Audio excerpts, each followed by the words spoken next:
Now let's take a look at perimeter area and volume. And you've probably already run into this word perimeter, and you know that it means to find the sum of the lengths of the sides of a figure.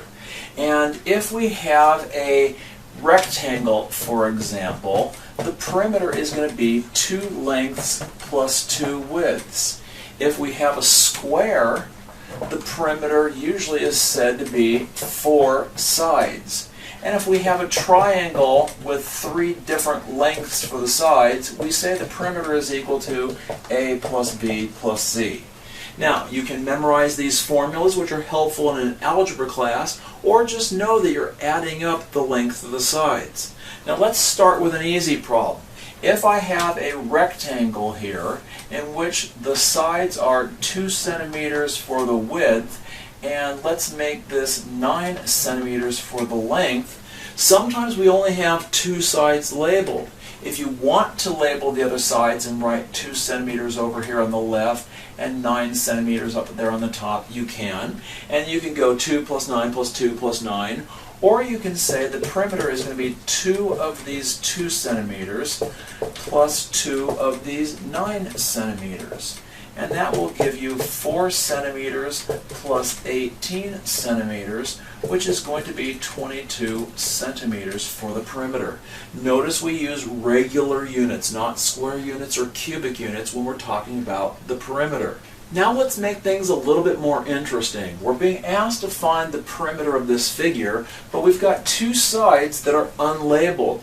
Sometimes it helps to draw a little dotted line through your figure to help you break it into parts. And if you do this, you can notice the 1 meter at the top is the same as this 1 meter down here at the bottom, from the bottom left corner to that red dotted line. Likewise, the 2 meter length that you have on part of this L shape can be moved down, and we could have 2 meters down there across the bottom. So altogether, the base is 3 meters. Likewise, going up the whole side, we know that the height is 3 meters. And we know that part of it is 2 meters right here, and so we have 1 meter for that remaining piece.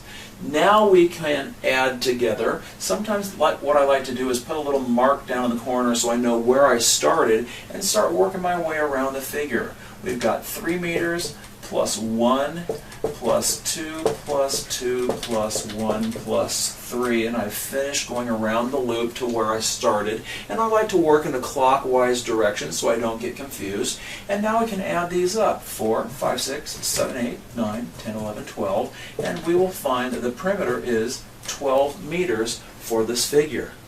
Now there is another way we could have done this problem.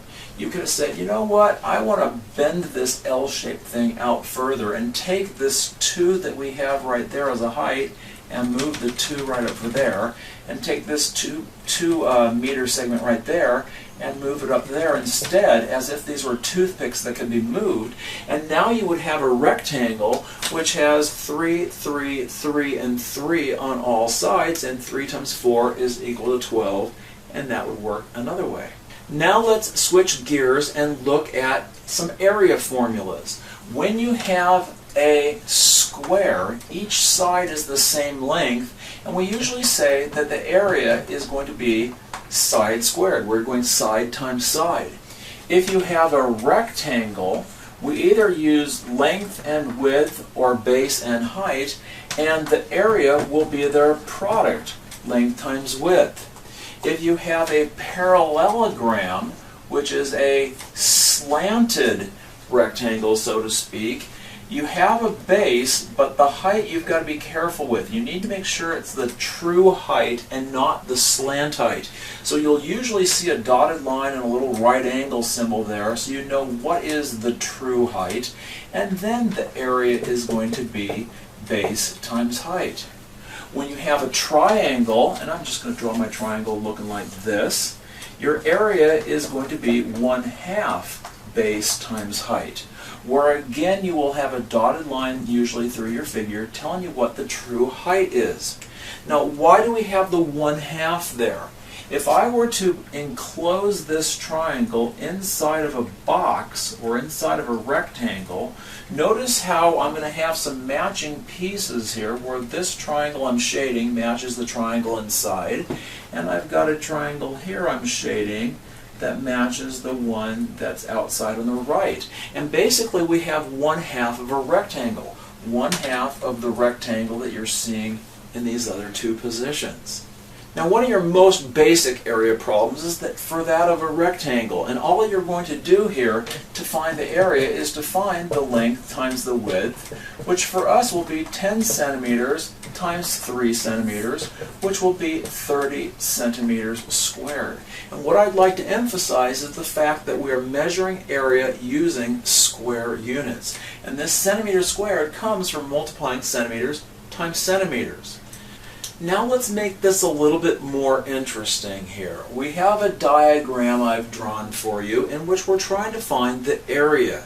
Now there's a couple ways of looking at this. Some people like to split this rectangle up into smaller pieces. And if you're doing it this way, we've got a smaller rectangle and a larger rectangle which are being added together. So I'll say area is equal to the small area, little r, plus the larger area, which is for you're going to have capital R for the larger rectangle. Now in each of these rectangles we're going to have a length times a width. Well, here we go. For the first one it's going to be 6 times 1. 6 times 1, which will give us an area of 6 square inches. And then for the larger region, we're going to have a height of 4 and a length of 7. So that will be 4 times 7, which is going to be 28 square inches. And adding together, we will find that the total area is 34 square inches.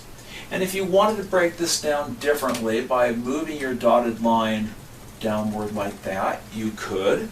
Or you could split this up into 3 separate rectangles and add all 3 separate parts together. It's kind of your choice.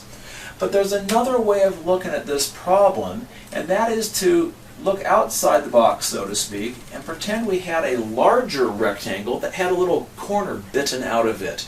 And if you look at that way, then your area is going to be the larger rectangle minus the smaller rectangle or square in the corner. And the larger rectangle is 5 tall and 7 wide, and so that will be 7 times 5, which is going to be 35 square inches, minus this 1 times 1 square, 1 times 1, which is minus 1 square inch, and that's going to give you the same answer of 34 square inches. So it really depends on whether you want to look at this as separate rectangles being added together or one smaller one being subtracted from a larger one. It's all in how you see it. Neither way is better than the other.